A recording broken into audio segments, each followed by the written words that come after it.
sementara gelombang syahwat, gelombang syubhat begitu besar di zaman sekarang ini. Oleh karena siapa yang bisa istiqamah, maka dia telah dimuliakan oleh Allah Subhanahu wa taala. Dan Ibn Taimiyah telah berkata, a'zamul karamah luzumul istiqamah. Seagung-agungnya karamah yaitu Allah muliakan seorang hamba. Apa yang teragung? Luzumul istiqamah, sang hamba bisa istiqamah.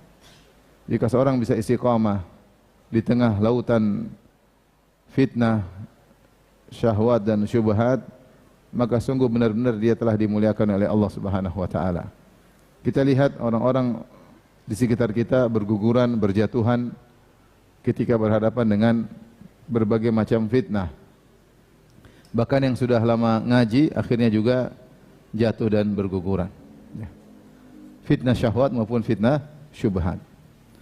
Kalau kita bicara fitnah, zaman kita inilah yang sekarang puncak-puncak merupakan zaman fitnah.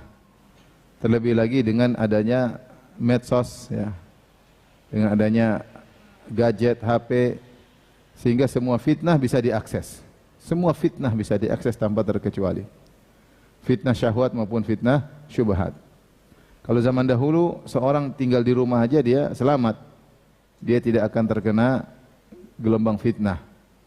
Tapi kalau zaman sekarang di rumah saja selama kuota masih ada, maka dia bisa terombang-ambing dalam ombak-ombak fitnah. Oleh karenanya tidak ada yang bisa menyelamatkan kita kecuali Allah Subhanahu wa taala. Dari sini kita hanya bisa berdoa kepada Allah agar bisa istiqamah, ya. Kalau kita dengar cerita-cerita, ya, saya tidak bicara tentang orang awam, saya bicara tentang orang dalam mengaji. Ya, orang yang saya kenal maupun saya tidak kenal terjatuh dalam berbagai macam fitnah. Yang tadinya begini kemudian berubah, tadinya begini kemudian apa? Berubah, ya. Waliyadzubillah. Oleh karenanya pada kesempatan kali ini kita akan sama-sama belajar, ya. Saya juga belajar untuk bisa istiqamah. Apa saja kiat-kiat yang bisa kita lakukan agar kita bisa istiqamah. Sebelumnya kita harus paham bahwasanya musuh yang kita hadapi adalah iblis dan anak buahnya, yang mereka tidak pernah letih, tidak pernah putus asa untuk menggoda manusia, dan tidaklah mereka melakukan kegiatan apapun kecuali untuk menyesatkan manusia. Kalau kita manusia, kegiatannya banyak, ya. Kegiatannya banyak.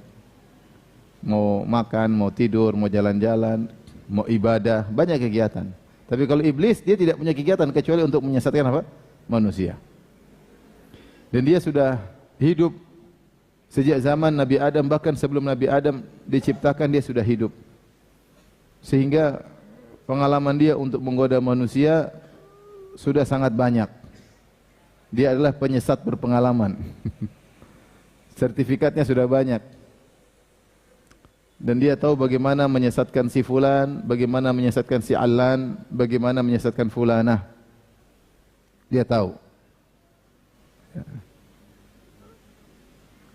Sehingga dia tahu titik-titik lemah kita. Ini titik lemahnya di mana, titik lemahnya di mana, ini digoda dengan ini, itu digoda dengan ini. Karenanya bahkan ketika iblis menggoda Nabi Adam alaihissalam, dia langsung cerdas, dia melirik titik kelemahan Nabi Adam. Ketika Allah Subhanahu wa taala menyebutkan kepada Nabi Adam tentang nikmat surga, Allah mengatakan dalam surah Thaha, innalaka alla tajua fiha wa la ta'rau annaka la tathmahu fiha wa la tadha. Sungguhnya engkau wahai Adam di surga, engkau tidak akan lapar dan engkau tidak akan haus, ya. Dan engkau tidak akan telanjang dan engkau tidak akan kepanasan. Nikmat yang luar biasa. Makanan ada, minuman ada, pakaian ada, tidak kepanasan. Masuklah Adam dan Hawa dalam surga. Tetapi Allah tidak mengatakan kepada Adam, engkau akan abadi. Titik inilah yang dilihat oleh iblis. Maka iblis tahu Adam akan nyaman di surga. Dan kalau seorang sudah nyaman, dia tidak ingin berubah kondisi. Dia ingin kenyamanannya abadi. Maka disitulah iblis lihat titik ini, maka iblis menggoda Adam dari sisi keabadian. Maka Adam sudah tahu dia dilarang makan oleh Allah untuk mendekati pohon tersebut. Jangankan makan, mendekati pun dilarang. Dan Allah sudah ingatkan, inna hadza aduwwun laka wa li zaujika. Sungguhnya iblis ini adalah musuh engkau dan musuh istrimu. Fala yukhrijannakuma minal jannati fatashqa. Jangan sampai dia mengeluarkan kalian berdua dari surga maka kau akan sengsara. Allah sudah ingatkan. Tapi iblis tidak putus asa. Iblis cerdas. Dia tahu titik kelemahan Adam, itu tentu Adam kalau sudah nyaman pasti ingin apa? Bertahan kenyamanannya. Maka dia kemudian berbohong dengan menamakan pohon tersebut pohon keabadian. Maka dia berkata, hal adulluka ya Adam, hal adulluka ala syajaratil khuldi wa mulkin la yabla. Wahai Adam, maukah aku tunjukkan kepada engkau satu pohon keabadian, itu kalau kau makan kau akan abadi dan kekuasaanmu akan terus selama-lamanya, tidak akan sirna, tidak akan sirna selama-lamanya. Itulah yang diinginkan oleh Adam, pingin kenyamanannya abadi. Poin inilah yang dijadikan bahan oleh iblis untuk menggoda Adam. Maka dia datang dalam kondisi seakan-akan memberi nasihat. Kata Allah dalam surat Al-A'raf, wa qasamahuma inni lakuma laminan nasihin. Iblis bersumpah, sungguh-sungguh aku ini benar-benar adalah pemberi nasihat untuk engkau dan istrimu. Aku ingin kebaikan bagi kalian berdua. Seakan-akan dia berkata, Allah sudah berkata, Allah sudah menyampaikan kepada kalian, kalian akan nyaman, kalian akan tenteram. Nah, kalau mau abadi, caranya dengan makan buah ini. Jangan makan buah ini. Sehingga dia menamakan buah tersebut dengan nama palsu. Dengan nama palsu sehingga menjadikan legal bagi Adam untuk memakan buah tersebut. Apalagi dia bersumpah, menasihati. Dan Adam alaihissalam belum pernah bermaksiat sebelumnya. Dan baru pertama digoda setan. Yang goda sekalian iblis. Ini pengalaman pertama. Maka sebagian ulama mengatakan, kalau tidak salah Ibnu Qayyim dalam Sha'iqul Mursalah, maka Adam pun husnudzon kepada Allah. Allah Maha Pengampun. Tidak mengapa saya makan, yang penting abadi. Dan itulah yang terkadang terbetik oleh anak keturunannya. Enggak apa-apa sekali ini melanggar. Allah Maha Pengampun lagi Maha Penyayang. Akhirnya Adam makan malah tidak abadi. Malah akhirnya diturunkan ke bumi dan kemudian meninggal sebagaimana manusia yang lain, anak keturunannya meninggal. Yang ingin saya sampaikan bahwasanya iblis tahu titik kelemahan Adam, ya. Makanya Allah mengatakan, ya bani Adam, la yahtinannakum asyaitanu kama akhraja abawaykum minal jannah. Wahai anak Adam, janganlah kalian difitnah oleh syaitan, karena syaitan telah berhasil mengeluarkan kedua nenek moyang kalian dari surga. Hati-hati permusuhan antara syaitan dengan manusia di keturunan Adam terus menerus, dan ingat syaitan tidak punya kerjaan lain kecuali untuk menggoda kita. Tidak punya kerjaan lain kecuali untuk menyesatkan kita. Tidak punya kerjaan lain kecuali untuk mengajak kita untuk tinggal bersama dia di neraka jahanam. Maka jangan merasa enteng musuh yang dihadapi ini. Ini musuh tidak sembarangan. Pengalamannya luar biasa, dan dia telah bersumpah di hadapan Allah, la uzayyinanna lahum fil ardi wa la ughwiyannahum ajma'in illa ibadaka minhumul mukhlasin. Ya Allah, benar-benar aku akan hiasi maksiat di atas muka bumi kepada anak turunan Adam, dan aku benar-benar akan menyesatkan mereka. Semua kita ini target, enggak ada yang enggak target, semua kita target. Karena iblis telah bersumpah, la ughwiyannahum ajma'in, aku benar-benar akan menyesatkan mereka seluruhnya. Yang selamat siapa? Illa ibadaka minhumul mukhlasin. Yang ikhlas yang selamat, yang enggak ikhlas pasti terjatuh. Ini musuh kita iblis. Kemudian iblis dan syaitan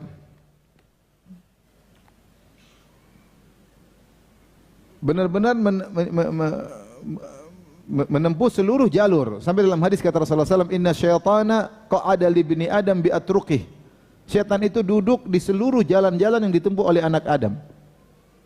Semua yang ditempuhnya ada syaitan nunggu di situ. Dan ini sudah iblis sampaikan dalam surat Al-A'raf, thumma la'atiyannahum min baini aydihim wa min khalfihim wa an aymanihim wa an syama'ilihim wa la tajidu aktsarahum syakirin. Ya Allah, sungguh benar-benar aku akan mendatangi anak-anak Adam dari depan mereka, dari belakang mereka, dari kanan mereka, dari kiri mereka, Dan kau akan dapati ya Allah kebanyakan mereka tidak bersyukur. Kebanyakan mereka tergoda, kebanyakan mereka masuk neraka jahanam. Iblis sudah bersumpah dan dia menjalankan apa? Sumpahnya. Maka banyak jalan yang dia lakukan. Dia akan menghiasi maksiat. Dia akan datang kalau tidak berhasil dari depan, dari belakang tidak berhasil dari kanan, ketika tidak berhasil dari kiri, tegar, orangnya kekeh. Jinnya kekeh, setannya kekeh. Tegar, tidak pernah letih, tidak pernah lelah. Sampai kata Nabi, inna syaitana qa'ada li ibni Adam bi atruqih. Setan duduk di seluruh jalan yang ditempuh oleh anak Adam. Kalau dia mau begini, dia datang menggoda. Dia mau begitu, datang menggoda. Dia mau bersedekah, jangan sedekah. Kebutuhan anakmu masih banyak, istrimu kebutuhan juga masih banyak. Nanti kalau datang ini susah, ya enggak jadi sedekah. Ya. Dia mau ke masjid, datang lagi, ngapain ke masjid? Di rumah lebih khusyuk. Macam-macam, banyak setan punya godaan. Dia mau haji, nanti ajalah. Masih umur panjang, nanti aja. Jangan daftar sekarang, nanti aja. Macam-macam ya. Setan luar biasa. Sampai dalam satu hadis disebutkan, begitu giatnya setan, dia tidak tidur siang. Dalam hadis kata Rasulullah SAW, qilu fa inna syaitana la yaqil. Tidurlah kalian, tidur sianglah, karena setan tidak tidur siang. Kenapa tidak tidur siang? Ngopi? Enggak. Dia tidak tidur siang untuk menggoda manusia. Saking semangatnya menggoda manusia sampai dia tidak tidur siang. Sampai setan ketika menggoda dia juga mengkoordinir, dia memanage ya, bagaimana menggoda manusia. Maka dalam hadis kata Rasulullah SAW, inna syaitana yada'u arsyahu alal ma' thumma yab'athu sarayahu. Sungguhnya syaitan itu iblis meletakkan singgasananya di atas air. Kemudian dia kirim anak buahnya untuk menggoda. Fa'adnahum minhum manzilatan a'dhamuhum fitnah. Yang paling dekat kedudukannya dengan iblis adalah yang paling besar godaannya. Fayaji ahaduhum. Kemudian setan kirim mereka, ayo semua kerja semua. Setan semua kerja. Ke Pamulang, kemana. Kerja semua. Yang sudah sesat enggak usah digoda. Makanya dikatakan kepada Ibnu Abbas, katanya orang-orang Yahudi itu kalau salat mereka khusyuk. Tidak kayak kita digoda-goda. Kata Ibnu Abbas, "Kaifa ya'ti syaitan ala qalbin kharib?" Ngapain setan goda orang yang hatinya sudah hancur? Udah biarin aja. Justru orang-orang beriman yang digoda oleh syaitan. Ya. Sampai ada seorang mengatakan, "Ya Rasulullah, saya dapat di dalam hatiku ada begini-begini." Kata Nabi, "Dzaka sarihul iman." Itu tanda kau beriman. Buktinya kau digoda oleh apa? Syaitan. Maka setan mengirim anak buahnya.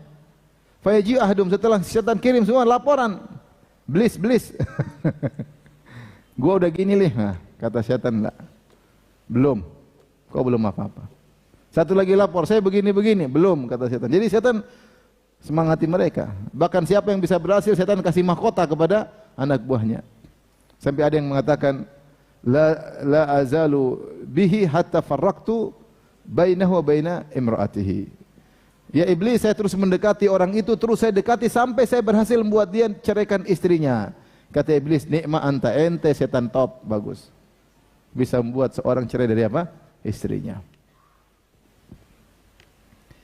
Jadi jangan disangka kita santai-santai tidak ada yang menggoda. Setan luar biasa, membisik-bisikan, membuat angan-angan. Ya. Menghayalkan kepada kita kalau maksiat itu begini, kalau ketaatan itu begini, menakut-nakuti orang kalau untuk melakukan ketaatan. Kemudian musuh kita ini tidak kelihatan. Innahu yarakum huwa wa qabiluhu min haitsu la tarawnahum. Sungguhnya setan dan keturunannya melihat kalian sementara kalian tidak bisa melihat mereka. Sungguh berat musuh yang tidak kelihatan. Kalau kita mengamati hal ini, seakan-akan kita enggak bakalan selamat. Tetapi Allah memberi kita jalan, yaitu dengan kembali kepada Allah. Maka Allah berkata, inna kaida syaitani kana dha'ifa. Semuanya tipu daya syaitan itu lemah bagi orang yang beriman dan bertakwa. Bagi orang yang beriman dan bertakwa. Ini masalahnya. Ketakwaan di zaman sekarang ini tidak mudah. Selama berinteraksi dengan medsos, maka susah untuk bertakwa. Betapa banyak orang-orang yang tadinya ngaji lama berguguran Teman saya datang, Ustadz, istri saya suka nonton Korea. Allahu Akbar. Tidak kita duga ada wanita seperti nonton Korea. Apalagi kalau ada wanita bercadar nonton film Korea. Zaman sekarang terjadi.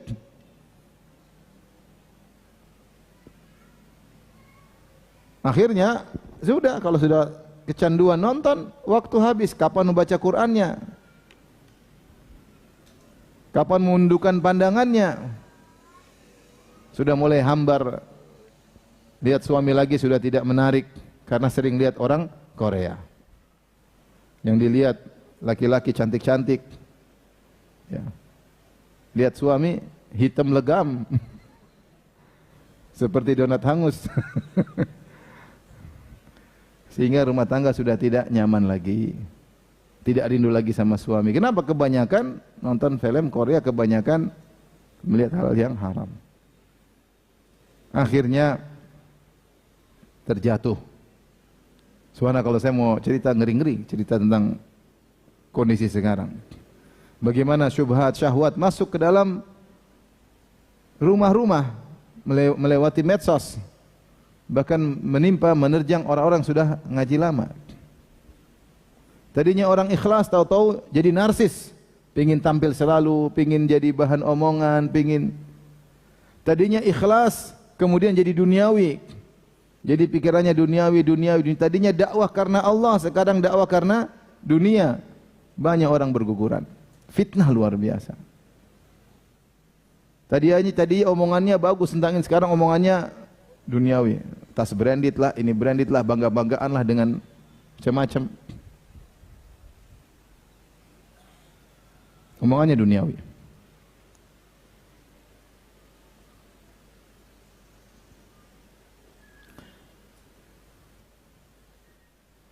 Sampai orang ibadah pun sudah bangga-banggaan. Mau ibadah umroh, mau ibadah haji, omongannya kita bintang sekian, bintang 7, bintang 8. Udah ngomongnya udah bangga-banggaan gitu. Kita begini. Jadi bukan ruh ibadah sudah entah. Udah bicara bangga karena haji dengan travel ini, dengan mewah ini, dengan kemewah ini, sudah pembicaraannya bukan ukhrawi lagi. Ini terkena fitnah. Ya sudah, alhamdulillah kalau dimudahkan dengan travel yang bagus, yang mahal, tapi bukan jadi bahan untuk bangga-banggaan. Itu cermin bahwasanya kita pikirannya bukan ukhrawi lagi, pikirannya sudah duniawi. Ketemu sama ikhwan bukan bicara akhirat, bicara gimana ini, mobil mewah, ini mewah, itu mewah. Bicaranya sama ikhwan nih, bukan bicara orang awam. Kita bicara udah pada ngaji. Bicara tentang duniawi semua. Dia udah beli apa, saya belum beli apa. Dia sudah beli apa, saya belum beli apa. Maka kita tidak ragu bahwasanya setan luar biasa dan betapa banyak orang tergerus dalam jebakan setan kecuali yang diselamatkan oleh Allah Subhanahu wa taala. Maka pada kesempatan kali ini kita akan bahas beberapa poin atau kiat-kiat yang semoga dengan menjalankan kiat-kiat tersebut Allah selamatkan kita dari berbagai macam fitnah dan kita bisa istiqamah. Yang pertama paling utama adalah berdoa kepada Allah dengan doa yang serius. Bukan doa asal-asalan. Karena kita yakin tidak ada yang bisa beri petunjuk kepada hati kita kecuali Allah Subhanahu wa taala. Allah berfirman, "Walaula fadlullahi 'alaikum wa rahmatuhu ma zaka minkum min ahadin abada walakinallaha yuzakki man yasha." Kalau bukan karunia Allah dan rahmat Allah, maka tidak seorang pun dari kalian yang saleh, yang baik. Walakinallaha yuzakki man yasha, tapi Allah menjadikan siapa yang saleh dari yang Allah sukai. Ini dalil bahwasanya tidak mungkin seorang bisa saleh kecuali kalau Allah yang menjadikan dia saleh. Dalam surat An-Nur ayat 21. Surat An-Nur ayat 21.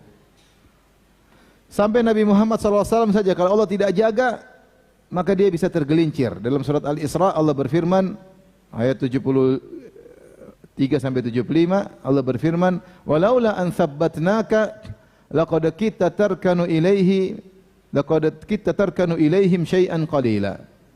Walaula an tsabbatnaka, kalau bukan kami yang kokohkan hatimu ya Rasulullah, ya, laqad kita tarkanu ilaihim syai'an qalila. Hampir-hampir kau terbawa oleh mereka sedikit demi sedikit. Sedikit demi sedikit. Sampai kalau kita baca buku tafsir, ketika Rasulullah berdakwah di Makkah, datang orang-orang kafirin, kemudian kasih ide sama Nabi. Wahai Muhammad, bagaimana kalau begini? Bagaimana kalau begini? Kasih ide-ide. Bagaimana kalau kau usir dulu orang-orang miskin, biar kami mau ngaji khusus. Yang miskin jangan ajak dulu, kita yang kaya-kaya dulu. Kan nanti kalau kita yang kaya-kaya dapat hidayah, yang lain pada ikut. Sampai Rasulullah hampir terbawa, karena ide bagus. Yang miskin minggir dulu, kita yang kaya-kaya dulu, pembesar-pembesar Quraisy dulu. Nanti kalau kita sudah dapat hidayah, kan yang lain ikut. Rasulullah hampir terbawa, sampai Allah turunkan firman-Nya, ya. Wasbir nafsaka ma'al ladzina yad'una rabbahum bil ghadati wal asyrin wajha. Wala ta'du aynaka anhum tiridun zinatal hayatid dunya. Wala tuti' man aghfalna qalban dzikrina wattaba'a hawahu kana amruhu furata. Allah turunkan dalam surat Al-Kahfi. Kata Allah, sabarkanlah dirimu bersama orang-orang miskin tersebut yang berdoa kepada Allah, beribadah kepada Allah pagi dan petang, yang berharap wajah Allah. Mereka orang ikhlas, sabar bersama mereka. Kenapa disebutkan oleh sebagian ahli tafsir? Karena Rasulullah mikir idenya orang-orang kafir. Makanya Allah mengatakan, laula an sabbatnaka laqad kita tarkanu ilaihim syai'an qalil. Kalau bukan kami kokohkan hatimu, kau sudah kebawa sedikit demi sedikit. Itu Nabi Muhammad sallallahu alaihi wasallam. Bagaimana dengan kita? Makanya Rasulullah SAW mengakui hal ini.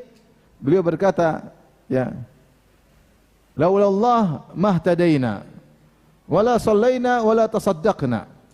Demi Allah, wallahi laula Allah, kalau bukan karena Allah, kami tidak bakalan dapat hidayah. Kami tidak bakalan bisa salat dan kami tidak bakalan bisa bersedekah. Fanzilan sakinata alaina, turunkanlah ketenangan bagi kami. Maksud saya, Rasulullah mengakui bahwasanya kalau bukan Allah yang kasih hidayah, dia tidak bisa dapat hidayah. Oleh karenanya, di antara doa yang paling sering Nabi ucapkan adalah, ya muqallibal qulub tsabbit qalbi ala dinik. Ini Nabi, kenapa Nabi paling banyak baca doa ini? Karena Nabi benar-benar mengetahui sallallahu alaihi wasallam akan hakikat hidayah, bahwasanya hidayah murni dari siapa? Dari Allah. Hidayah murni dari Allah. Kalau Allah tidak tegarkan hati, enggak bisa kita tegar hati kita ini. Lihatlah orang-orang munafikin, lihatlah paman Nabi Abu Thalib, kurang apa lagi untuk sebab hidayah. Dia kenal Nabi sejak kecil. Ini ponakan yang sangat dia cintai, lebih dia cintai daripada anak-anaknya sendiri. Dia tahu kejujuran sang Nabi Muhammad sallallahu alaihi wasallam. Bahkan dalam sebagian hadis, meskipun diperselisihkan, Abu Thalib pernah membawa Nabi, diingatkan oleh pendeta Bahira di negeri Syam, ingat ini Nabi. Kemudian dia bahkan rela pasang diri untuk membela Nabi. Bahkan dia telah berkata, walaqad alimtu bi anna dina Muhammadin min khairi adyanil bariyati dina. Sungguh aku telah tahu bahwasanya agama Muhammad adalah agama manusia yang terbaik. Abu Thalib orang suka bersafar. Dia pembesar Quraisy, pedagang, dia tahu agamanya di Syam, dia tahu. Dia ketemu orang Nasrani, dia ketemu orang Yahudi, dia ketemu orang Majusi, dia ketemu berbagai macam agama kesyirikan, dia tahu semua, dan dia sudah mengadakan studi banding. Dia mengatakan, walaqad alimtu bi anna dina Muhammadin min khairi adyanil bariyati dina. Sungguh benar-benar aku tahu agama ponakanku ini agama terbaik dari seluruh agama manusia. Tapi kenapa tidak beriman? Walaulal malamatu wa hidharu masabbatin lawajadtani samhan bidzaka mubina. Kalau bukan karena takut dimaki-maki, dicerca oleh orang, kau akan dapati aku terus terang dengan agama Muhammad. Tidak masuk Islam. Agar kita yakin bahwasanya hidayah di tangan Allah Subhanahu wa taala. Hidayah di tangan Allah Subhanahu wa taala. Apalagi kurangnya sebab hidayah? Dia ngerti bahasa Arab, dia nggak tahu tentang keagungan Al-Quran. Orang Arab ngerti tentang bagaimana balaghahnya Al-Quran. Ini bukan karangan manusia. Dari hati kecil mereka tahu ini bukan karangan Muhammad. Sampai mereka menuduh Muhammad dibantu oleh banyak orang. Karena tidak bisa bikin bagaimana kata-kata yang terucap dalam Al-Quran itu luar biasa. Tapi hidayah di tangan Allah Subhanahu wa taala. Oleh karenanya Rasulullah SAW berdoa, ya muqallibal qulub, wahai pembolak balik hati. Benar, hati kita ini bisa goyang dengan satu sebab aja. Seorang dengar syubhat satu aja, dia bisa berubah imannya, bisa hancur imannya. Ya akhi, sebagian orang Coba-coba dengar syubhat ateis, langsung ragu dengan Tuhan, langsung ragu dengan Tuhan. Ngeri zaman sekarang. Saya enggak usah bicara di Indonesia. Bahkan di Arab Saudi dibikin lajnah anti ateis, lajnah anti ateis karena banyak orang terpengaruh. Ada anak muda yang terpengaruh, maka dibuat lajnah untuk mengembalikan fitrah mereka. Fitrah yang begitu kuat, bahwasanya Tuhan itu ada, bisa hancur gara-gara syubhat yang terlalu kuat. Sudah banyak orang rusak ya, gara-gara ngelihat syubhat. Jangankan antum menuntut ilmu, banyak yang terjatuh. Tadinya tidak suka bid'ah jadi suka ikut melakukan apa? Bid'ah. Maka bahkan membela ahlul bid'ah. Bahkan mulai ragu dengan dakwah tauhid. Ada orang berubah, ada berubah. Tadinya bikin kajian tentang kitab Ahlus Sunnah, berubah jadi kitab Ahlul Bidah, dia ngajarin. Berubah. Syubhat begitu kuat. Ngeri. Belum syahwat. Waduh, ngeri luar biasa. Kasihan anak-anak muda yang hafidh Quran, tahu-tahu dicekokin dengan nonton film yang tidak-tidak, rusak semua yang dia pelajari selama ini. Kasihan. Ngeri. Kemudian apa yang dia tonton tersebut mengakar dalam hatinya, sehingga menyertai kehidupannya. Bahkan nanti kalau sudah berkeluarga tetap mengakar dalam hatinya. Tontonan yang susah hilang filenya. Mengerikan. Jadi mau saya, dengan salah pandang, salah melihat, salah mendengar, kita bisa goyang, bisa rusak. Ya. Belum lagi kalau muncul Dajjal. Makanya ketika Rasulullah sebutkan Dajjal, Rasulullah mengatakan jangan falian anhu, maka faliyana anhu, atau sebagaimana Rasulullah mengatakan ya, kalau datang Dajjal maka jauhilah, jangan dekati. Bisa jadi seorang merasa pede, ketemu Dajjal berubah, ikut Dajjal. Saking kuatnya apa? Syubhat. Maka maksud saya ketika kita berdoa, ya muqallibal qulub, kita serius. Ya Allah yang bolak-balik hatiku, ya Allah. Jangan sampai saya berubah, ya Allah. Tadinya semangat ibadah jadi malas beribadah. Tadinya semangat baca Quran jadi malas baca Quran. Tadinya pikirannya akhirat jadi pikiran duniawi. Kasihan. Ada istri soleha baik-baik salah bergaul dengan ibu-ibu kaya-kaya jadi pikirannya apa? Duniawi. Padahal suaminya enggak punya duit. Kasihan. Kalau suami punya duit masih mending. Suaminya enggak punya duit, tapi pikirannya duniawi. Ngeri. Anak-anak ngeri. Oleh karenanya kalau kita berdoa serius, ya muqallibal qulub, tsabbit qalbi ala dinik. Hati ini yang tadinya ikhlas menjadi riya. Tadinya ikhlas sekarang mulai suka dipuji, suka disanjung. Jadi narsis, ingin semua kegiatan yang dilakukan diketahui oleh orang lain. Berubah hatinya. Banyak orang berguguran. Oleh karenanya di antara cara agar istiqamah, sering berdoa. Di antaranya ya muqallibal qulub tsabbit qalbi ala dinik. Di antaranya ketika sampai pada Al-Fatihah, sampai ihdinas siratal mustaqim, kita lebih seriuskan hati. Kita ini sering baca Al-Fatihah, tapi kita karena saking hafalnya kita baca seperti hanya formalitas, kita tidak menghayati makna-maknanya. Sesungguhnya Al-Fatihah itu adalah doa yang terbaik. Sampai pada ihdinas siratal mustaqim. Ya Allah, berikan aku petunjuk kepada jalan yang lurus. Dan semua ini dibuka sampai Ibnu Qayyim menyebutkan begitu agungnya doa ini sampai Allah ngajarin gimana cara kita berdoa. Maka di awal Al-Fatihah kita muji-muji Allah. Alhamdulillahirabbil alamin. Kita muji Allah. Ar-Rahmanir Rahim. Yang Maha Pengasih lagi Maha Penyayang. Alhamdulillah segala puji bagi Allah penguasa alam semesta. Ar-Rahmanir Rahim. Malik Yaumiddin, yang menguasai hari pembalasan. Iyyaka na'budu wa iyyaka nasta'in. Kita bertawassul. Ya Allah, kepada Engkau lah kami beribadah dan hanya kepada Engkau lah kami bertawakal. Baru kita memohon, ihdinas siratal mustaqim, tunjukkanlah aku jalan yang lurus. Jalan yang mana? Siratal ladzina an'amta 'alaihim, jalan orang-orang telah Engkau berikan nikmat kepada mereka. Itu jalan orang-orang top. Minan nabiyyin wasiddiqin wasyuhada wassalihin, jalannya para nabi, para syuhada, para siddiqin, para salihin. Ghairil maghdubi 'alaihim waladdallin, bukan jalannya orang-orang yang kaum murkai Yahudi yang punya ilmu namun tidak diamalkan, waladdallin, Nasara tersesat beramal tanpa ilmu. Ini doa luar biasa. Kita ini mengerikan bagi kita para dai. Belajar ilmu tidak diamalkan, ngeri atau tidak? Ngeri. Seperti orang Yahudi, ilmu kebanyakan tapi tidak amalkan. Demikian juga jangan seperti Nasara, beramal tidak punya ilmu. Kita minta hidayah agar keluar dari dua kesesatan ini. Jangan sampai punya ilmu tidak beramal, jangan sampai beramal tanpa ilmu. Kita minta hidayah. Hidayah ilmu, hidayah amal. Istiqamah. Di antara makna ihdinas siratal mustaqim, tunjukkanlah kami jalan yang lurus, maksudnya ya Allah, kalau kami sudah di jalan yang lurus, istiqomahkanlah kami, tegarkanlah kami di atas jalan yang lurus.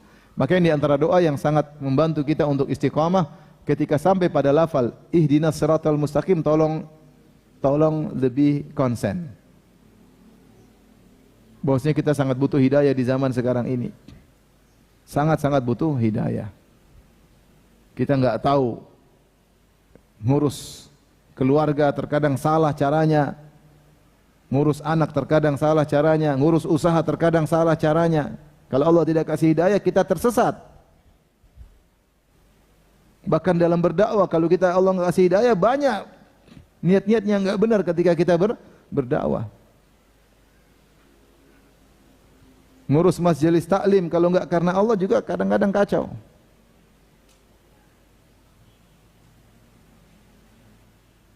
Dan ini kenyataan, sekarang betapa banyak ya.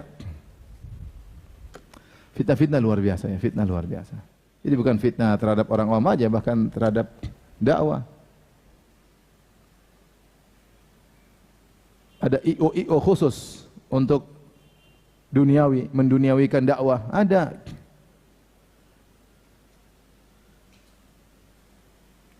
Fitnah. Yang merusak marwah dakwah. Oleh karenanya sering berdoa, di antaranya tadi ya muqallibal qulub, kemudian di antaranya doa juga adalah ihdinas siratal mustaqim. Kemudian di antaranya doa zikir pagi petang, jangan lupa, karena di antara doa-doa zikir pagi petang ada doa-doa agar Allah menjaga kita. Ya.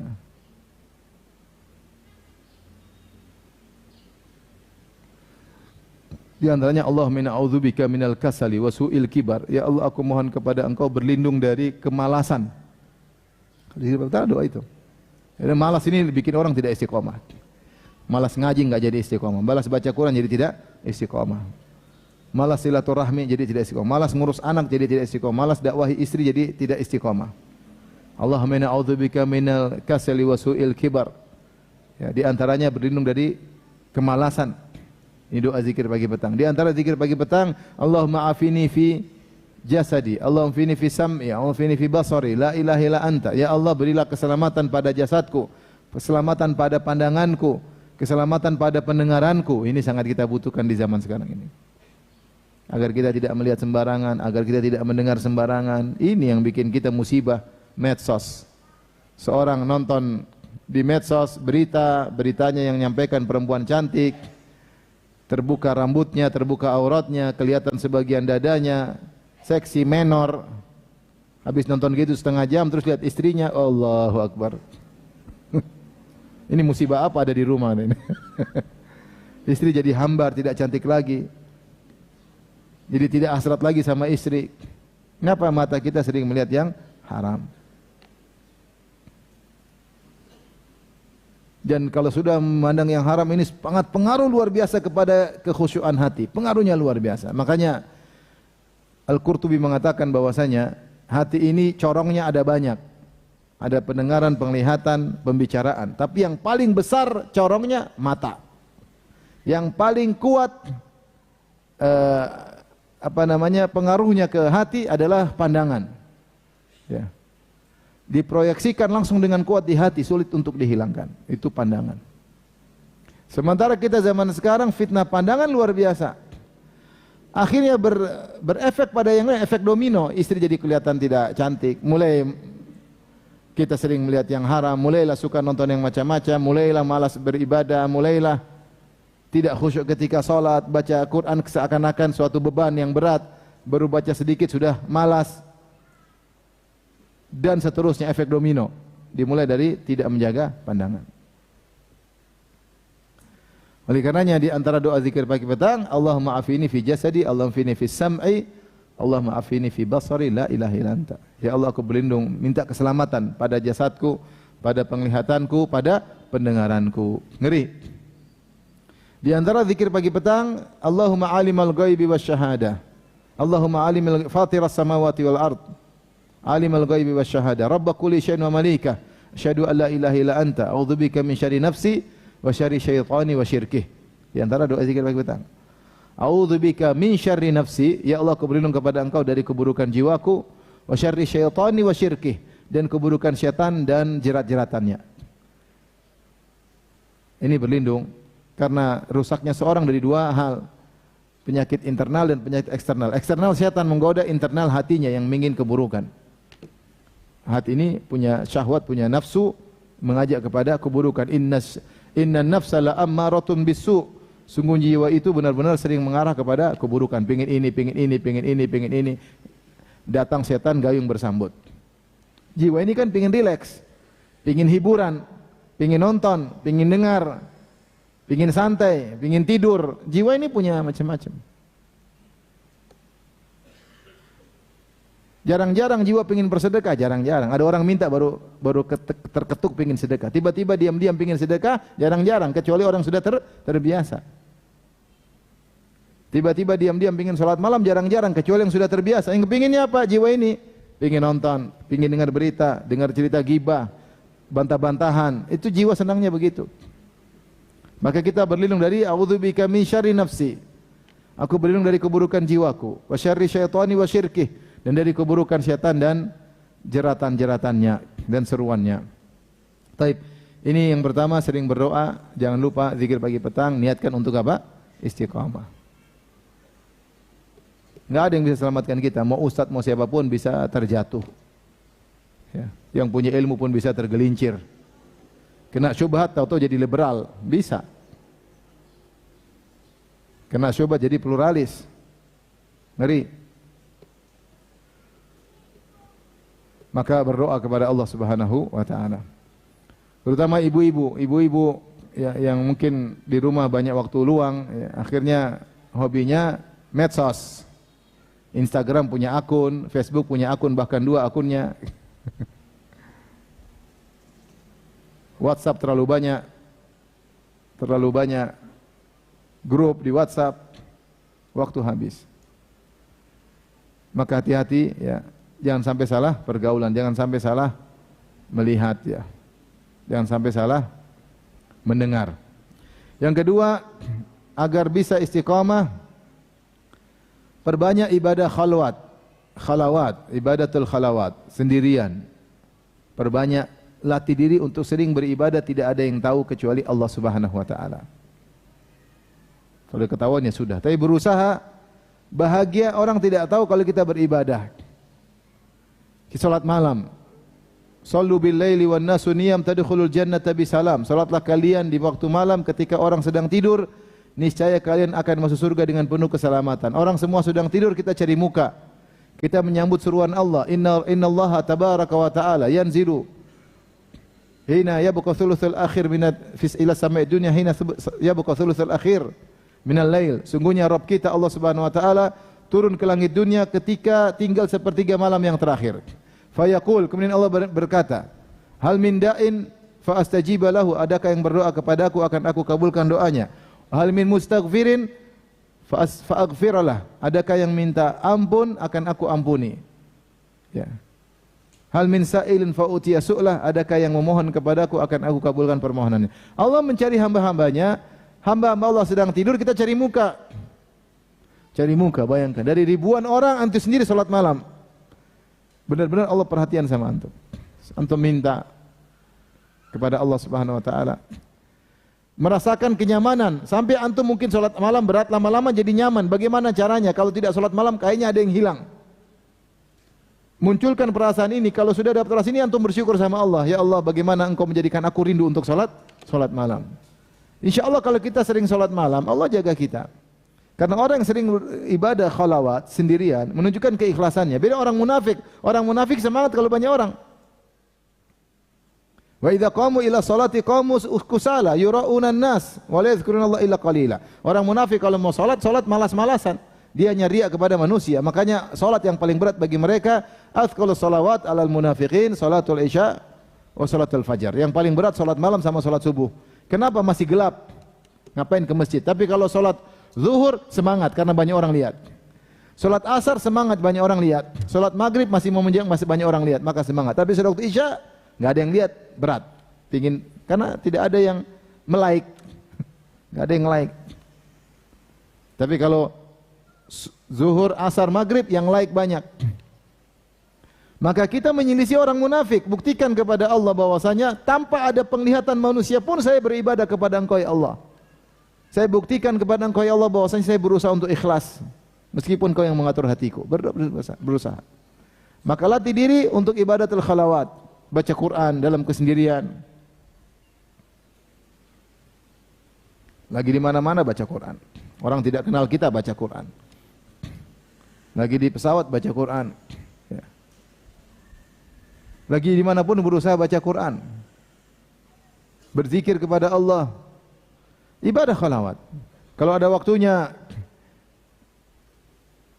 iktikaf misalnya tahunan, ikuti iktikaf untuk mencari keridhaan Allah ya. Intinya ini ibadah penting. Maka seorang melatih diri untuk menyembunyikan amal solehnya. Bagaimana agar orang lain tidak tahu. Saya sering sampaikan ini karena sekarang kita di zaman semua orang pamer amal solehnya. Semua orang pamer amal solehnya. Apalagi sebagian ustadz mencontohkan hal tersebut, suka pamer amal solehnya. Sehingga akhirnya masyarakat terbiasa. Wong ustadz aja begitu. Akhirnya ditiru. Akhirnya ditiru. Lagi sedekah, pamer. Lagi bantu orang, pamer. Ya, ya mungkin dia bilang niat saya untuk memberi contoh. Ya sesekali oke lah, tapi kalau sering-sering, sudah banyak contoh dari sahabat, dari Nabi, cerita aja. Tidak perlu kita membranding diri kita sendiri. Akhirnya orang pada ikut-ikutan. Lagi dakwah di belantara Afrika, kasih tahu saya sedang di belantara apa? Afrika. Lagi susah. Akhirnya semua diceritakan. Akhirnya audiens ikut-ikutan. Lagi umroh pamer. Akhirnya apa? Saya lihat sedih. Lagi tawaf pakai apa? Pakai skuter, wih, ya kita sedang tawaf, akhi. Tawaf pakai skuter, kemudian kayak main bom kar, kemudian asik nih lagi nih.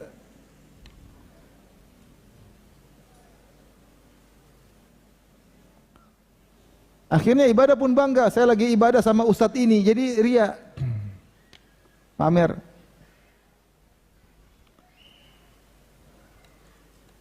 Antum kalau mau selamat, sembunyikan amal soleh antum. Tidak perlu orang lain tahu. Kalau istri perlu tidak tahu, tidak usah kasih tahu. Antum lagi bantu janda, jangan kasih tahu istri, bahaya. Tapi dengan niatnya yang benar, bukan niatnya macam-macam. Maksud saya janda nenek-nenek ya, nggak usah cerita.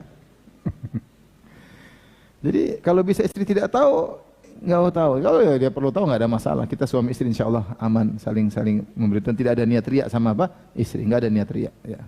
Tapi maksud saya sebagian salaf sampai mereka sembunyikan amal soleh mereka, sampai istrinya pun tidak tahu. Saking luar biasa menyembunyikan amal soleh. Siapa yang lebih bertakwa, kita atau mereka? Mereka ketakwanya luar biasa, tapi mereka sembunyikan amal soleh mereka semaksimal mungkin. Kita sudah amal sedikit, takwa nggak beres, semua amal soleh kita pamerkan. Tanya pada diri kita sendiri, amal soleh apa yang orang lain tidak tahu? Hampir semua orang sudah tahu. Kita bantu anak yatim, kita cerita. Kita bantu tetangga, kita cerita. Kita berbakti sama orang tua, kita cerita. Kita dakwah di sana, kita cerita. Dakwah di sini, kita cerita. Semuanya kita cerita. Niatnya apa? Supaya orang mengakui kita ini siapa, supaya kita brandingkan diri kita. Kita punya hafalan Quran, kita cerita. Kita pamer, semuanya kita udah. Yang tersisa disembunyikan hanya untuk Allah mana? Sedikit. Atau tidak ada sama sekali. Bukankah Rasulullah SAW mengatakan, man istata'a minkum an yakuna lahu khabi'un min amalin salih falyaf'al. Siapa di antara kalian yang mampu punya amal soleh tersembunyi, lakukanlah. Kalau kita biasa menyembunyikan amal soleh, semoga Allah menguatkan ikhlas kita. Kalau kita semakin ikhlas, makin selamat dari godaan syaitan. Syaitan yang berkata tadi, la aghwiyannahum ajma'in illa ibadaka minhumul mukhlasin. Sungguh aku benar-benar akan menyesatkan mereka kecuali hamba-hambamu yang ikhlas. Di antara makna mukhlasin yang ikhlas. Itu yang selamat. Lihat Nabi Yusuf bagaimana bisa selamat dari godaan syahwat. Walaqad hammat bih wa hamma biha laula an ra'a burhana rabbih kadzalika linasrifa anhu su'a wal fahsya innahu min ibadinal mukhlasin. Dalam qiraah min ibadinal mukhlisin. Ketika Zulaikha dalam kamar, kunci semua pintu sudah ditutup, Zulaikha sudah berhias, dia sangat cantik jelita. Walaqad hammat bih, Zulaikha sudah sangat nafsu sama Yusuf. Wa hamma biha, dan Yusuf juga tergerak syahwatnya. Laula an ra'a burhana rabbi, kalau bukan Allah kasih petunjuk kepada Nabi Yusuf alaihissalam, maka dia pun kabur. Kata Allah, kadzalika linasrifa anhu su'a wal fahsya. Demikianlah kami selamatkan Yusuf dari perbuatan keji dan perbuatan buruk. Kenapa? Innahu min ibadinal mukhlasin. Dia adalah hamba kami yang ikhlas. Maka latih diri untuk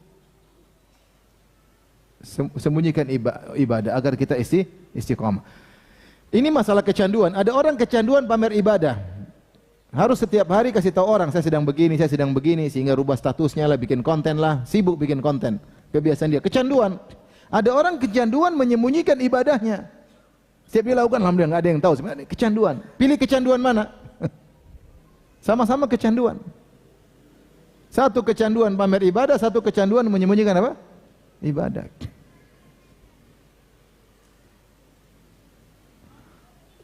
Oleh karenanya, di antara cara agar bisa istiqamah adalah dengan menyembunyikan amal saleh, dengan ikhlas. Kita ini sudah amal sedikit, pamer lagi. Sedekah baru 1 juta aja udah dibilang sana sini. Yang sedekahnya puluhan miliar diam-diam aja. Saya pernah ngajak kawan, dia bangun masjid. Total biaya kira-kira 10 miliaran lah, kurang lebih. Dia cuma mau lihat. Tahu-tahu diumumkan namanya. Terima kasih kepada Bapak Fulan. Wow, dia langsung marah, muka merah dia. Kenapa sebut nama saya? Dia marah. Bukan berdiri, ya doain ya. Doain. Semoga berkah. Enggak. Dia marah, benar-benar marah. Bukan marah dibuat-buat, langsung mukanya langsung marah. Langsung marah. Karena terbiasa ikhlas, ketika ketahuan dia nggak suka. Ini semua mau dipamerkan.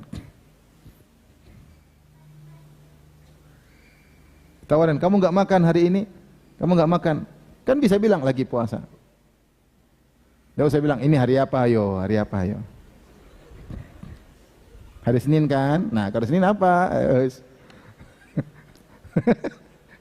Bilang aja lagi puasa, selesai. Lagi puasa.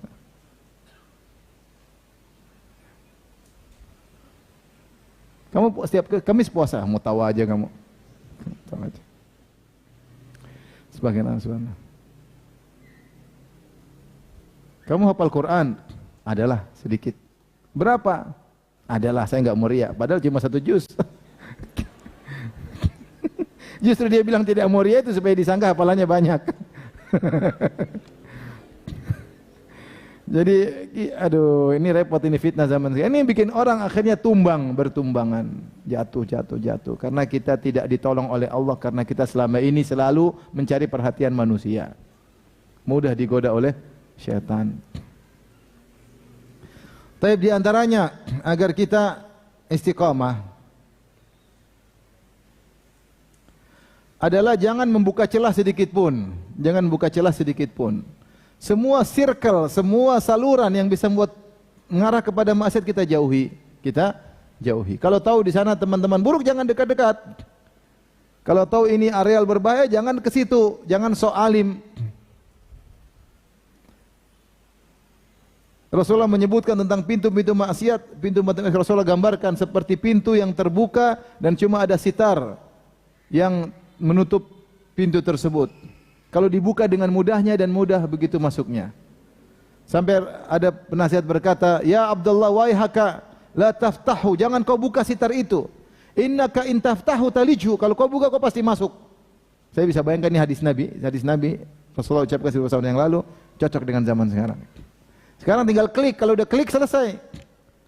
Banyak berseliweran di depan kita di medsos kita atau di HP kita, jangan diklik-klik, kita kasih celah. Bagaimana Nabi Yusuf alaihissalam bisa selamat dari godaan Zulekha? Zulekha berkata di hadapan teman-temannya, dia berkata, ya, walaqad rawattuhu an nafsihi fasta'sam. Aku telah merayunya, namun dia bersikeras, kekeh, tidak mau nengok sedikit pun. Tidak kasih celah sedikit pun. Kalau mau selamat begitu caranya, jangan kasih celah sedikit pun. Kapan kita kasih celah, kita ke bawah. Lihatlah ketika Jurej, Rasulullah cerita Jurej, ahli ibadah, sampai orang-orang hasad sama dia. Sampai datanglah seorang wanita pelacur tercantik. Dia bilang, itu urusan saya Jurej, saya akan menggoda dia. Urusan saya. Naiklah dia ke kuil Jurej, dia panggil Jurej, Jurej. Mungkin kalau zaman sekarang abang, waduh, mas, akhi. Jurej tidak nengok sama sekali, sehingga perempuan itu putus asa. Karena kalau nengok pasti tertarik ya, akhi. Laki-laki normal lihat cewek cantik tergoda enggak? Kalau enggak tergoda enggak normal. Dia baru tertarik lihat laki-laki ganteng. Ada apa-apa ini? Kalau normal pasti tertarik. Tapi Jurej tidak kasih celah sehingga dia selamat. Masalah zaman sekarang kita kasih celah. Jangan kasih celah. Fitnah apapun yang celah. Syubhat jangan coba klik syubhat, jangan. Betapa banyak orang sama saya, Ustaz saya kemarin dengar kayak gini, bagaimana bantahannya? Ente sudah bikin pusing datang sini. Alhamdulillah kalau saya bisa jawab. Kalau saya nggak bisa jawab, syubhat itu masuk di kepalamu. Karena kau cari masalah, Allah sudah kasih hidayah, kemudian kau mau buang hidayah tersebut dengan coba-coba mendengar. Para salaf dahulu tidak mau mendengar, mereka sudah nyaman dengan akidah mereka, akidah bersanad Al-Quran dan Sunnah para sahabat, nggak ada mendengar lain. Sampai ada ahlul bidah mau bicara, dengar dulu, enggak. Saya hanya bicara sebentar, wala nisful kalimah, setengah kata pun saya nggak mau dengar. Nggak mau. Ini sebagian orang mau ngecek, nonton ini, dengar ini, pengen tahu, akhirnya kena syubhat. Sudah kena syubhat, Ustaz ini bagaimana? Sama syubhat demikian, syahwat pun demikian. Syahwat kalau diklik selesai. Dan manusia kalau masih di awal dia masih bisa mengontrol dirinya. Makanya Rasulullah mengatakan, lakal ula wa laysat laka tsaniyah. Bagimu pandangan pertama, kalau enggak sengaja segera balikkan pandangan. Lihat lagi udah enggak bisa, enggak boleh, haram. Maksudnya kalau kita enggak sengaja, bukan di depan mall gini terus lewat pandangan pertama. Enggak. Maksudnya kalau kau sudah dengan pandangan tiba-tiba enggak sengaja lihat, astagfirullah. Ya, itu halal, kau tidak berdosa. Tapi jangan diulang. Diulang haram. Bukan pandangan pertama sebelum berkedip, penting pandangan pertama. Kalau dia kedip pandangan kedua. Karena kalau pandangan pertama masih bisa ngontrol, tapi kalau diulang-ulang nggak bisa lagi dikontrol. Kullul hawadithi mabda'uhu minan nazar wa mu'dhamun nar min mustasgharis syarar. Seluruh malapetaka dimulai dari pandangan, dan api yang besar dimulai dari percikan-percikan api. Mulai dari pandangan. Seorang kalau melihat dan syahwatnya sudah bergejolak, sudah dia nggak bisa kontrol lagi dirinya. Beda kalau pandangan pertama. Maka kalau ada cewek misalnya kirim ke HP antum gambar dia lagi cantik, antum klik sudah terlanjur, segera delete. Jangan lihat-lihat lagi, jangan.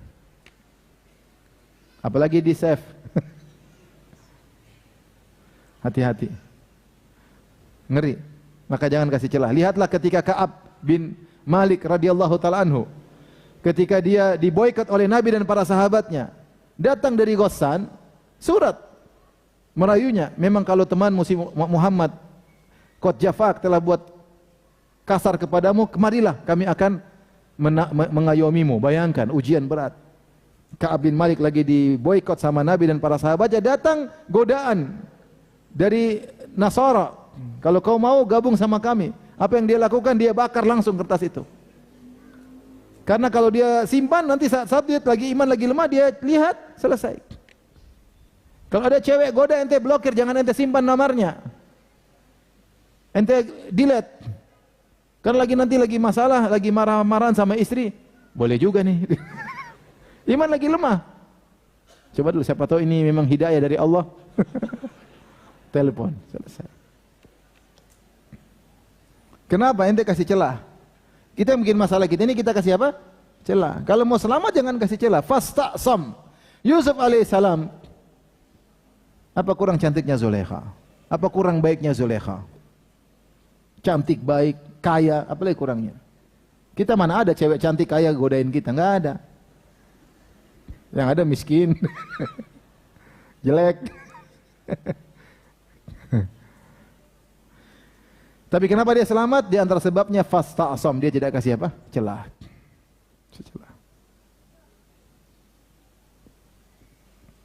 Maka berusaha ya. Saya mas fitnah wanita bukan main-main ya. Jangan kasih celah. Jangan kasih celah. Ya. Saya sering bilang, saya berusaha di HP saya tidak ada nomor telepon akhwat, enggak ada. Cuma satu yang ada. Itu karena dia minta lagi, saya kasih lagi. Nenek-nenek, enggak apa-apa. Nenek, panitia pengajian. Yang lain enggak ada. Mau apa-apa lewat istri. Ya. Kita enggak tahu fitnah bisa datang kapan saja. Kalau kita buka celah nanti, makanya saya sering gonta-ganti nomor. Itu usaha saya pun belum tentu selamat kalau Allah tidak apa? Selamatkan. Ya. Usaha dari hamba yang miskin ini ya. Karena tahu tentang bahayanya fitnah apa? Wanita. Ini jadi masalah kita kasih celah. Kita ngeklik, itu masalahnya kita ngeklik. Penasaran, begitu ngeklik, selesai, waktu habis. Nonton macam-macam lah, nonton film Korea lah, nonton film Hollywood lah. Habis umur. Betapa sering akhwat cerita ke saya, Ustadz, suami saya sering nonton. Saya sampai malu, saya sampai pura-pura nggak dengar. Karena suaminya jenggot panjang suka nonton film Hollywood. Saya sampai pura-pura nggak dengar, nggak enak saya dengarnya. Kenapa kasih celah diri sendiri, buka pintu fitnah. Kalau mau selamat, jangan pernah ragu-ragu untuk menutup pintu fitnah, jangan coba-coba untuk klik. Wahai haka ya Abdullah, la taftahu innaka in taftahu talijhu. Celaka engkau, jangan kau klik. Kalau sekali kau klik, kau akan masuk dalamnya. Masuk dalam lautan sampah. 1 jam, 2 jam nonton film, istrinya maksiat semua. Dengar musik, perempuan terbuka auratnya. Buang waktu.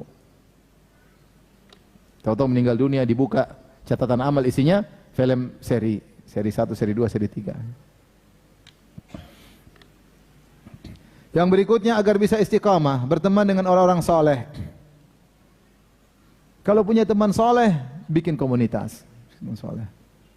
Cari kegiatan yang baik, komunitas kegiatan yang baik, ikhlas karena Allah, cari saling mengingatkan. Kita karena Allah ya, bukan karena dunia ya. Kalaupun dekat-dekat ustadz, ingat dekat ustadz karena Allah ya, bukan karena ingin terkenal. Kalau orang dekat ustadz, foto-foto lagi dekat ustadz, akhirnya dia sendiri terjerumus dalam riya. Emang ente kalau dekat dengan ustadz masuk surga? Ustadz aja belum tentu masuk surga. Hati dia tidak bisa dia kontrol. Ngeri. Ngeri.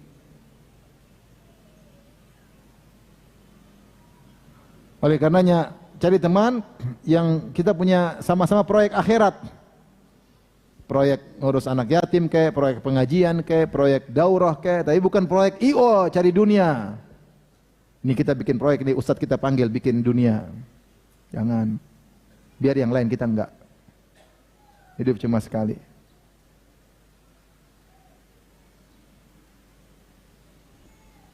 Ingat perkataan para anbiya, ya qaumi la as'alukum alaihi mala. Wahai kaumku, aku berdakwah tidak mencari harta dari kalian. In ajriya illa 'ala Allah. Ganjaranku dari Allah Subhanahu wa taala. Berkata orang saleh, wa ja'a min aqsal madinati rajulun yas'a. Qala ya qaumi ittabi'ul mursalin, ittabi'u man la yas'alukum ajran wa hum muhtadun. Berkata orang saleh ini, wahai kaumku, ikutilah para rasul. Ikutilah para rasul yang mereka tidak minta upah dari kalian dan mereka dapat hidayah. Maka kalau ada orang ngajak-ngajak kita menjadikan urusan agama menjadi urusan duniawi, kita berusaha menghindar. Berusaha menghindar. Kita hidup cuma sebentar, kita ingin berteman orang saleh yang menjadikan bahwasanya dakwah ini karena Allah Subhanahu wa taala.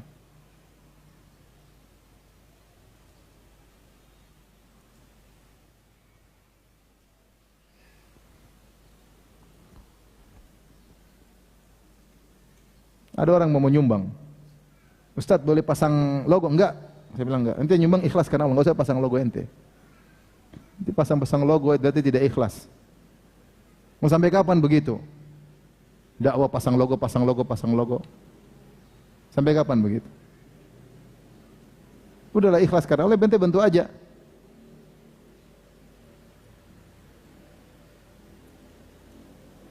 Jadi ikhwan dan akhwat rahmatillah subhanahu wa taala, berusaha teman-teman yang ikhlas yang mengingatkan kita pada akhirat. Teman-teman yang mengingatkan kita duniawi sudah banyak. Sudah banyak. Ketemu di mana-mana banyak. Tapi cari teman-teman yang ingatkan kita pada hari akhirat. Ingatkan akhirat, akhirat, akhirat. Karena hidup kita cuma sebentar. Dunia ini menggoda. Kita sangka umur kita panjang, tahu-tahu kita meninggal dunia.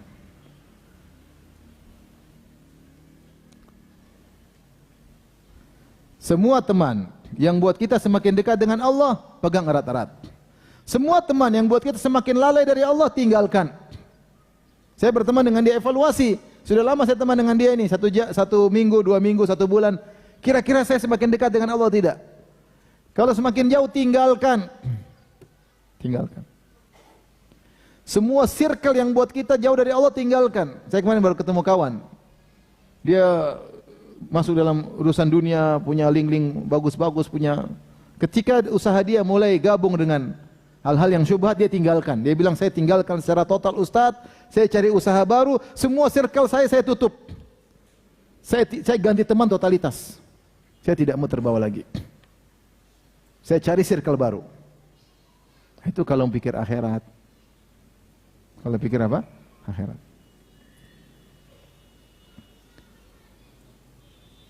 Jadi cari teman-teman yang buat kita dekat dengan Allah. Ibu-ibu kalau ada teman-teman ternyata ini teman sekarang bicara dunia terus. Sedikit-sedikit ngomong branded. Ini ada tas baru loh, ini ada sepatu baru loh, ini adalah HP baru loh, ini ada dompet baru loh. Jadi kita ibu terbawa, akhirnya Instagram dilihat cuma barang-barang branded. Sampai terlalu berpikir macam-macam, akhirnya dia punya duit beli KW. Supaya disangka barang branded. Sudah bohong, dosa, nipu orang, dikira asli ternyata apa? KW. Terus beli barang haram tidak boleh, barang KW nggak boleh dibeli. Terus dipakai lagi, terus hanya mencari hidup dalam angan-angan. Seakan kalau sudah punya barang branded, jadi mulia, jadi hormat, dihormati manusia. Punya teman seperti ini tinggalkan. Cari teman yang ngajarin zuhud, bukan cari teman yang ngajar kemewahan. Cari teman yang ngajar apa? Zuhud. Bukannya saya larang, boleh kemewahan, tapi bukan itu yang dicari. Kalau punya duit silakan aja. Tapi jangan bicaranya duniawi, sekapan?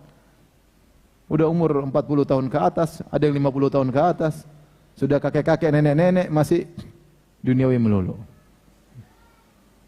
Kapan mau sadar?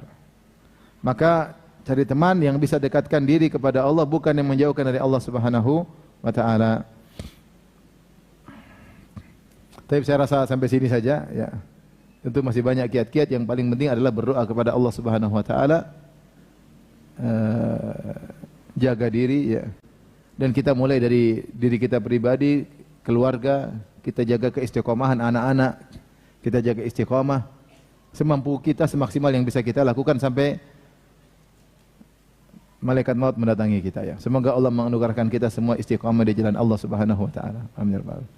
Tapi kalau ada yang bertanya saya persilahkan. Wallahu taala alam bisawab.